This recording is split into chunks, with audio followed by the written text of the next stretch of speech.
Friends నీట్గా అయితే finish చేశాను. ఇప్పుడు దీనికి బ్లాక్ పెయింట్ అయితే వేయబోతున్నాను. ఫ్రెండ్స్ బ్యాటరీ చార్జర్ అయితే రెడీ అయిపోయింది. ఇప్పుడు దీన్ని అయితే టెస్ట్ చేసి అయితే చూపించబోతున్నాను. ఇంకా 5 వోల్ట్స్ అడాప్టర్ అయితే తీసుకున్నాను.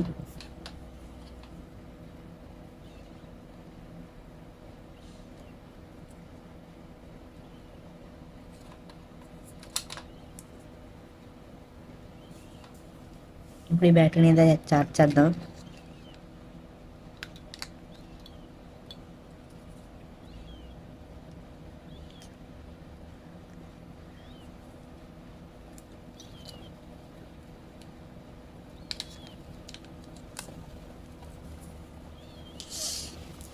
Thanks for watching. ఈ వీడియో కనుక మీకు నచ్చినట్టయితే లైక్ చేయండి, అలాగే మన ఛానల్కి సబ్స్క్రైబ్ చేసుకోండి.